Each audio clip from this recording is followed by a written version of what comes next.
ನಿಮಿಷ.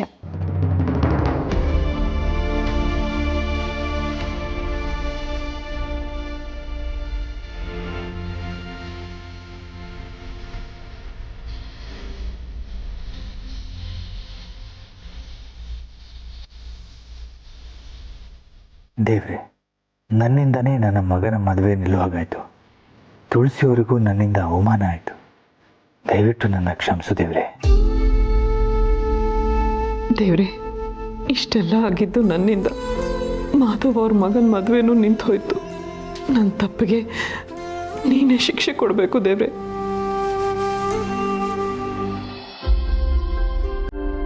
ಮಾವ, ಅಮ್ಮ, ಬನ್ನಿ, ಬಾಗ್ಲತ್ರ ನಿಂತ್ಕೊಳ್ಳಿ.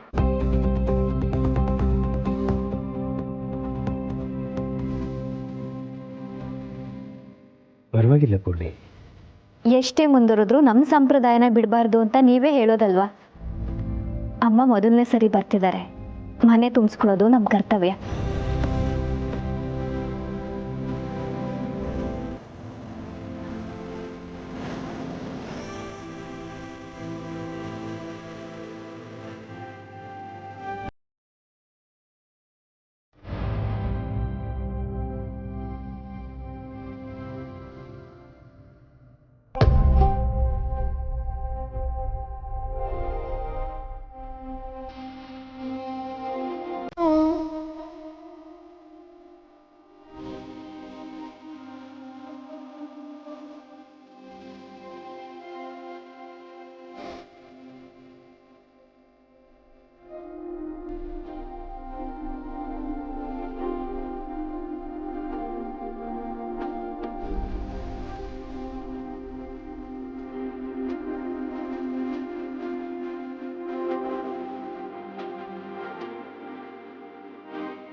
ದೊಡ್ಡಮ್ಮವ್ರೆ, ಬಲಗಾಲಲ್ಲಿ ಸೇರು ಒದ್ದು ಬಲಗಾಲ ಮುಂದಿಟ್ಟು ಒಳಗೆ ಬನ್ನಿ.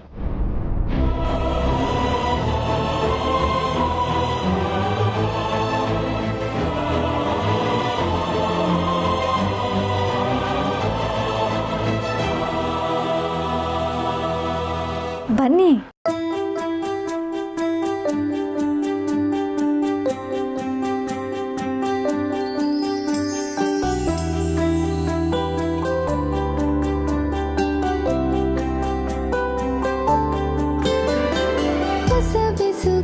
ಜೊತೆ ಹೊಸ ನಡಿಗೆ ಹೃದಯವ ಹೊಸಿಲನು ದಾಟಿದೆ. ಹೊಸತನಕ್ಕೆ ಹೊಸ ಜೀವನಕ್ಕೆ ಮನಸ್ಸಿದು ರುಜುವನು ಹಾಕಿದೆ. ನನ್ನ ಬಾಳ ಹಾಡಲ್ಲಿ ಅನುಪಲ್ಲವಿ ಮೂಡಿದೆ. ನಿನ್ನ ಮೌನ ರಾಗವೀಗ ಅನುರಾಗವಾಗಿದೆ. ಮನಸ್ಸು ಮನಸ್ಸುಗಳ ಸಮ್ಮಿಲನ. ಶ್ರೀರಸ್ತು ಶುಭಮಸ್ತು. ವಯಸ್ಸು ವಯಸ್ಸುಗಳ ಶುಭ ಮಿಲನ. ಶ್ರೀರಸ್ತು ಶುಭಮಸ್ತು.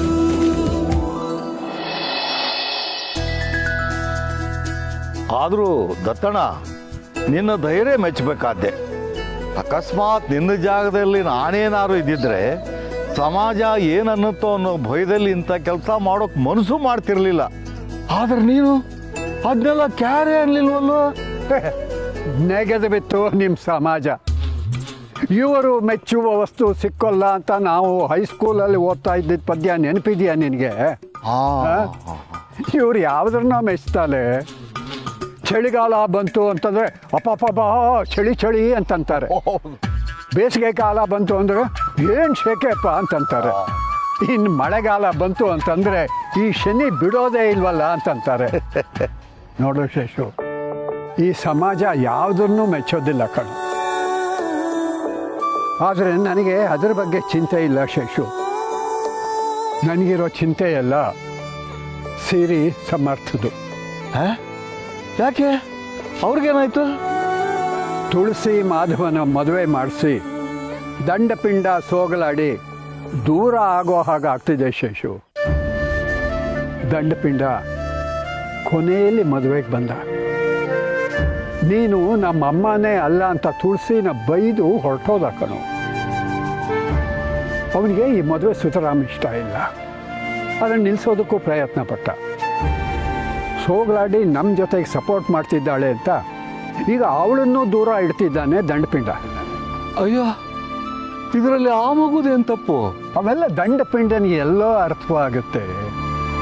ಅವನಿಗೆ ತನ್ನ ತಾಯಿಗೆ ಮದುವೆ ಆದರೆ ಸಮಾಜ ಏನನ್ನುತ್ತೋ ಅಂತನ್ನೋ ಭಯ. ಅವನಿಗೆ ನನ್ನ ಎದುರು ಮಾತಾಡೋಷ್ಟು ಧೈರ್ಯ ಇಲ್ಲ. ಅದಕ್ಕೆ ತನ್ನ ಕೋಪನೆಲ್ಲ ಪಾಪದ ಸೋಗಲಾಡಿ ಮೇಲೆ ಹಾಕ್ತಾ ಇದ್ದಾನೆ. ಅವಳು ಏನು ಸುಮ್ಮನೆ ಇಲ್ಲ, ಅವಳಿಗೂ ಹಠ ಇದೆ. ಈ ಎತ್ತು ಏರಿಗೆ ಕೋಣ ನೀರಿಗೆ ಅಂದರೆ ಬಂಡಿ ಹೇಗೆ ಮುಂದಕ್ಕೆ ಹೋಗುತ್ತೆ? ಮತ್ತೇನು ಮಾಡಬೇಕು ಅಂತಿದೆಯಾ ದತ್ತಣ್ಣ? ನನ್ನಿಂದ ಏನಾದರೂ ಸಹಾಯ ಬೇಕಾ? ಸದ್ಯಕ್ಕೇನೂ ಬೇಕಾಗಿಲ್ಲ, ಬೇಕಾದಾಗ ನಾ ಕೇಳ್ತೀನಿ. ಈಗ ರವೀಂದ್ರ ಅವ್ರಿಗೂ ಮನೆಗೆ ಬರೋದಕ್ಕೆ ಹೇಳಿದ್ದೀನಿ. ಸ್ವಲ್ಪ ದಿವಸ ಅವರು ಮನೆಯಲ್ಲೇ ಇದ್ದರೆ ಸರಿ ಹೋಗ್ಬೋದು ಅಂತ ಅನಿಸುತ್ತೆ. ಒಳ್ಳೇದಾಯ್ತು ದತ್ತಣ್ಣ, ಇಬ್ಬರು ಸರಿ ಹೋದರೆ ಅಷ್ಟೇ ಸಾಕು. ಹೌದು ಶೇಷು, ಒಂದು ಮದುವೆ ಇನ್ನೊಂದು ದಾಂಪತ್ಯನ ಹಾಳು ಮಾಡಬಾರ್ದು ಅಲ್ವಾ? ಅಷ್ಟೇ ನನ್ನ ಕಳ್ಕಳಿ.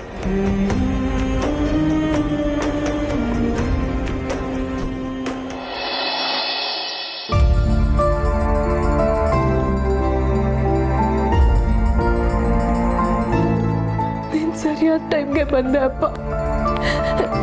ನೀನೇ ಹೇಳು, ನಾನು ಮಾಡಿದ ತಪ್ಪ? ನೀವು ಹೀಗೆ ಏನೋ ಮಾಡ್ಕೋತೀರಾ ಅಂತಾನೆ ದತ್ತಣ್ಣ ಆಟೋವಿಂದೇ ನನಗೆ ಫೋನ್ ಮಾಡಿ ಎಲ್ಲ ವಿಷಯನೂ ಹೇಳಿದ್ರು. ಅದಕ್ಕೆ ತಕ್ಷಣ ಹೊರಟು ಬಂದೆ. ತುಳಸಿಯವ್ರನ್ನ ನಾನು ತುಂಬ ಹತ್ತಿರದಿಂದ ಬಲ್ಲೆ. ಅವರು ನನ್ನ ತಂಗಿಯ ಸಮಾನ. ಇದರಿಂದ ತುಳಸಿಯವ್ರಿಗೆ ಒಳ್ಳೇದಾಗುತ್ತಾದರೆ ಈ ನಿರ್ಧಾರ ಖಂಡಿತ ತಪ್ಪಲ್ಲ. ಈ ವಯಸ್ಸಲ್ಲಿ ದತ್ತಣ್ಣ ಸಮಾಜಕ್ಕೂ ಹೆದರದೆ ಇಂಥ ಒಂದು ನಿರ್ಧಾರ ತಗೊಂಡಿದ್ದಾರೆ ಅಂತಂದರೆ ಅದರ ಹಿಂದೆ ಬಲವಾದ ಕಾರಣ ಇದ್ದೇ ಇರುತ್ತೆ. ಇದರಲ್ಲಿ ನೀನು ತಪ್ಪ ಅಂತ ಪ್ರಶ್ನೆ ಮಾಡೋದಕ್ಕೆ ಏನಿದೆ ಹೇಳು? ಅಪ್ಪ, ತಾತ ಫೋನ್ ಮಾಡಿ ನಾನು ಅಮ್ಮನ ಮದುವೆನ ಮಾಧವ್ ಸರ್ ಜೊತೆ ಮಾಡೋದಕ್ಕೆ ನಿರ್ಧಾರ ಮಾಡಿದ್ದೀನಿ, ನಾನು ನನಗೆ ಲಿಸ್ಟ್ ಕಳಿಸ್ತೀನಿ, ಅದನ್ನೆಲ್ಲ ತಗೊಂಡು ಈಗಲೇ ಹೊರಡು ಅಂದರು. ಆಗ ಸಮರ್ಥು ಮನೇಲೇ ಇದ್ದ. ಆದರೆ ನಾನು ಅವನಿಗೆ ಇದನ್ನೆಲ್ಲ ಹೇಳಿಲ್ಲ ಅಂತ ಕೋಪ ಮಾಡ್ಕೊಂಡಿದ್ದಾನೆ. ನಾನೇನಾದರೂ ಈ ಮದುವೆ ವಿಷಯನ ಅವನ ಹತ್ರ ಹೇಳಿದಿದ್ರೆ ಅವನು ಈ ಮದುವೆನ ಒಪ್ಕೊಳ್ತಿದ್ನ ಅಥವಾ ಈ ಮದುವೆ ನಡೆಯೋಕೆ ಬಿಡ್ತಿದ್ನ? ಖಂಡಿತ ಬಿಡ್ತಿರ್ಲಿಲ್ಲ. ನೀನು ನಿನ್ನ ಸ್ವಾರ್ಥ ಬಿಟ್ಟು ಮತ್ತೊಬ್ಬರ ಒಳ್ಳೆಯದನ್ನು ಯೋಚನೆ ಮಾಡ್ತಿದ್ಯಾ ಅಂತಂದಾಗ ನನ್ನ ಮಗಳಿಗೆ ನಾನು ಸರಿಯಾದ ಸಂಸ್ಕಾರ ಕೊಟ್ಟಿದ್ದೀನಿ ಅಂತ ನನಗೆ ಹೆಮ್ಮೆ ಆಗತ್ತಮ್ಮ.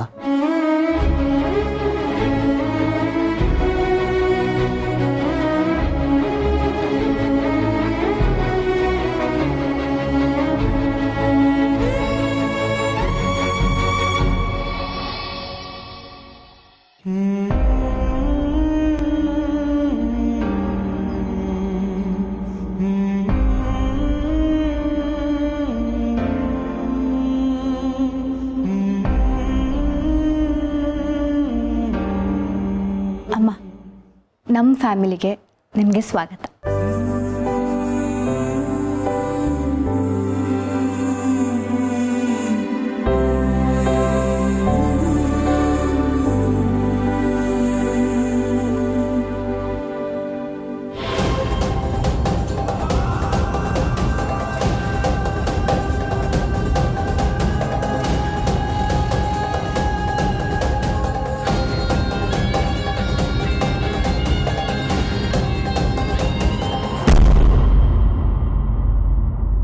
ಅಮ್ಮ, ನಿಮಗೆ ದೇವ್ರ ಪೂಜೆ ಮಾಡೋದಂದರೆ ತುಂಬ ಇಷ್ಟ ಅಲ್ವಾ?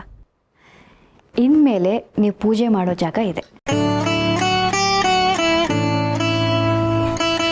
ಕುಡಿಯೋದಕ್ಕೆ ಏನಾದರೂ ತೊಗೊಂಡು ಬರಲಾ? ಜ್ಯೂಸ್ ಕುಡಿತೀರಾ ಅಲ್ವಾ?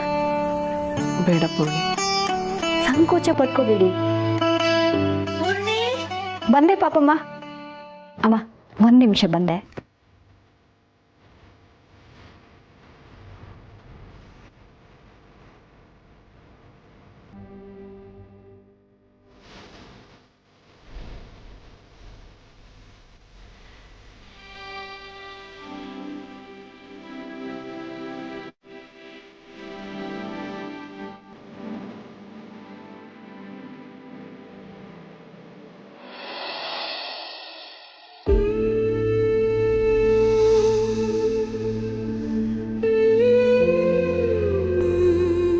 ದೇವ್ರೆ, ಒಂದೇ ದಿನದಲ್ಲಿ ಏನೆಲ್ಲ ಆಗೋಯ್ತು.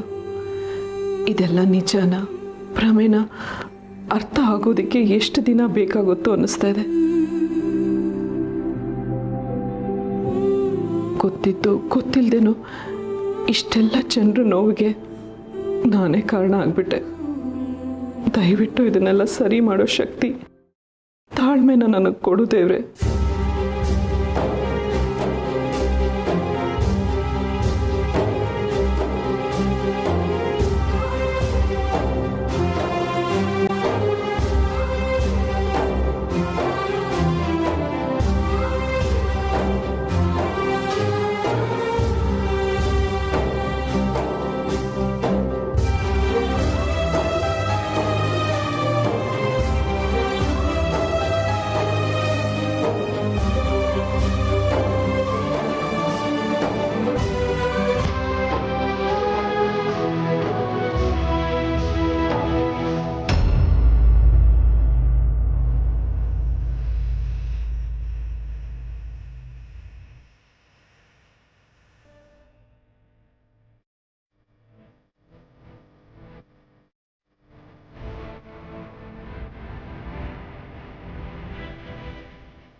ಈ ಮನೆಯಲ್ಲಿ ನಿಮ್ಮ ಸ್ಥಾನ ತಗೊಳ್ಳೋದಕ್ಕೆ ನಾನು ಖಂಡಿತ ಬಂದಿಲ್ಲ.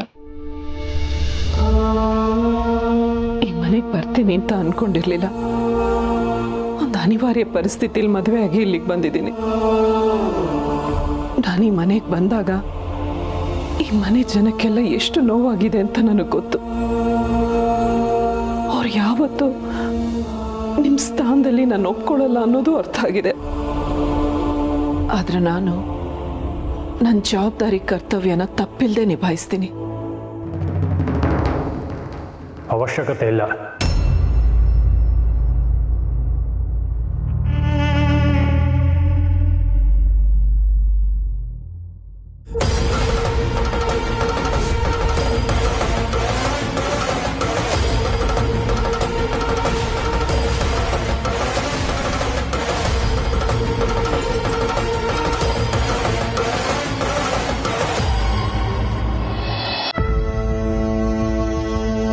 ನನಗೆ ಆಶ್ಚರ್ಯ ಆಗ್ತಿರೋದು ಒಂದೇ, ಗಂಡಗಿನೇ ಸುಳ್ಳು ಹೇಳಿ ನಮ್ಮ ಅಮ್ಮನ ಮದುವೆಗೆ ಅಮ್ಮ ಅನ್ನೋಕ್ಕೂ ಅಸಹ್ಯ ಆಗ್ತಾ ಇದೆ. ನಿನ್ ಮನೆಯಿಂದ ಹೋಗ್ಬೇಕಾದ್ರೆ ವಿಷಯ ಗೊತ್ತಿತ್ತಲ್ವಾ? ಸ್ಟಿಲ್ ಅಮ್ಮನ ಹುಡ್ಕೋಕ್ ಹೋಗ್ಬೇಕು ಅಂತ ಸುಳ್ಳು ಹೇಳ್ಬೋದೆ. ನೀನ್ ಹೀಗೆ ಮೋಸ ಮಾಡ್ತೀಯ ಅಂತ ಗೊತ್ತಿರ್ಲಿಲ್ಲ. ನೀನ್ ನನ್ನ ಹೆಂಡ್ತಿನೇ ಅಲ್ಲದೆ ಇದ್ರೆ ಮಾತು ಕೇಳೋದು ಬೇಕಾಗಲ್ಲ ಅಲ್ವಾ? ಸ್ಪಷ್ಟವಾಗಿ ಹೇಳ್ತೀನಿ ಕೇಳು, ನನಗೆ ಡಿವೋರ್ಸ್ ಕೊಟ್ಬಿಡು.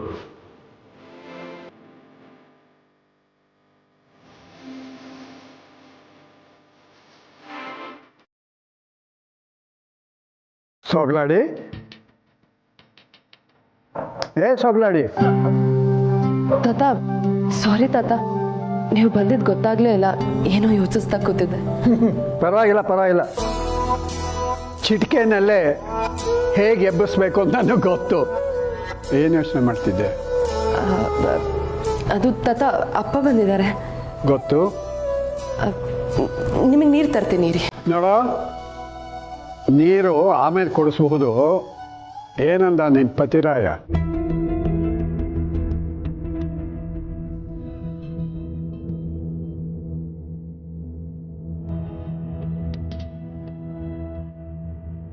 ನಮ್ಮ ತುಳಸಿ ಹೀಗೆ ತಲೆ ಬಗ್ಗಿಸ್ಕೊಂಡು ಕೂತಿದ್ರೆ ಅದಕ್ಕೊಂದು ಅರ್ಥ ಇರ್ತಿತ್ತು. ಆದರೆ ನೀನು ಬಹಳ ಗಟ್ಟಿಗಿತ್ತಿ ಅಂತ ನಾನು ಅಂದ್ಕೊಂಡಿದ್ದೆ.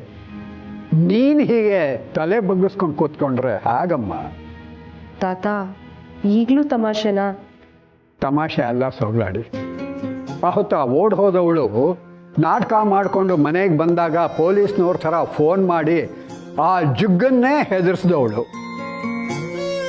ಆ ಹೊತ್ತು ನಿನ್ನನ್ನು ಮನೆ ತುಂಬಿಸ್ಕೊಳ್ಳೋವಾಗಲೇ ತುಳಸಿ ವಿಧವೆ ಅಂತ ಗೊತ್ತಿದ್ರು ಕೂಡ ಅವಳು ಆರತಿ ಎತ್ತಿದ್ರೆ ತಪ್ಪಿಲ್ಲ ಅಂತಂದವಳು ನೀನು. ಇಷ್ಟು ಧೈರ್ಯವಂತೆ ಹೀಗೆ ಡಲ್ಲಾದರೆ ಹೇಗಮ್ಮ? ಆದ್ರೆ ಈ ಗಂಡನ ಅರ್ಥ ಮಾಡ್ಕೊಳ್ದೇ ಇದ್ದಾಗ ತಲೆ ಕೆಡಿಸ್ಕೋಬೇಡ. ಈ ದತ್ತನ್ನೇ ಎದುರು ಹಾಕ್ಕೊಂಡು ನೀನೇ ಬೇಕು ಅಂತ ನಿನ್ನನ್ನು ಮದುವೆ ಆಗಿರೋವಾಗ ಅವನಿಗೆ ನಿನ್ನ ಮೇಲೆ ಪ್ರೀತಿ ಇಲ್ಲದೆ ಇರತ್ತಾ ಹೇಳು?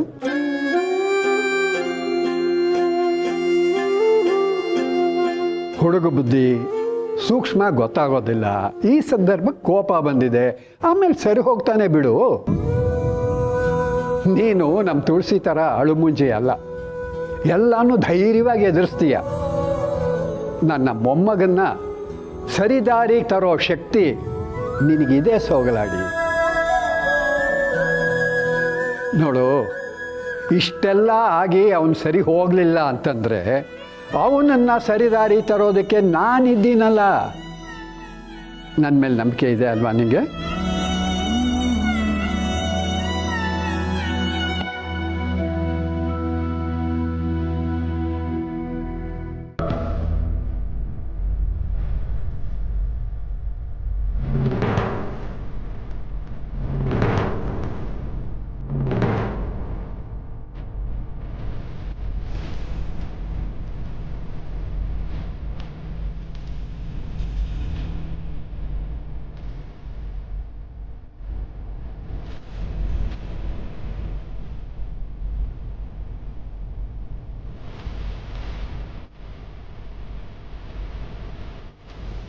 ಇವರೇ ತುಳಸಿಯವರು.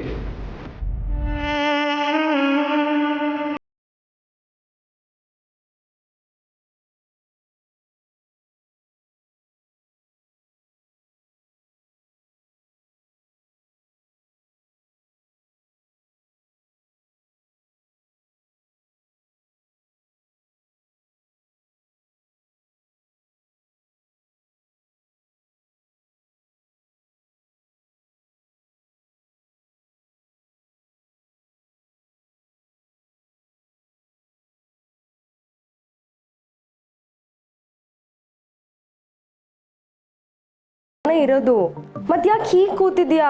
ಮಾತಾಡು. ಮಾಮ್, ನೀನು ಅಪ್ಪನ ತರ ಕೂತ್ಬಿಟ್ರೆ ನನಗೆ ಭಯ ಆಗುತ್ತೆ. ಎದ್ದೇಳು.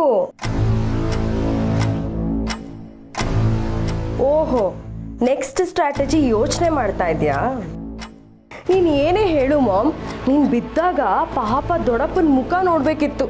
ಎಷ್ಟು ಗಿಲ್ಟ್ನಲ್ಲಿದ್ರು ಗೊತ್ತಾ? ಕೊನೆಗೂ ಮಾತಾಡಿ ಒಂದು ಒಳ್ಳೆ ಪಂಚ್ ಕೊಟ್ಟೆ.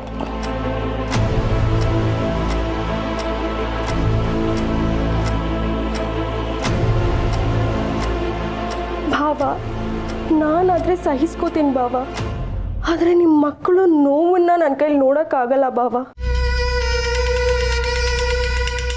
ಆಹಾ ಹಾ ಹಾ, ವಾಟ್ ಅ ಡ್ರಾಮಾ ಮಾಮ್. ನಿಂಗೊಂದು ಅವಾರ್ಡ್ ಕೊಡಬೇಕು.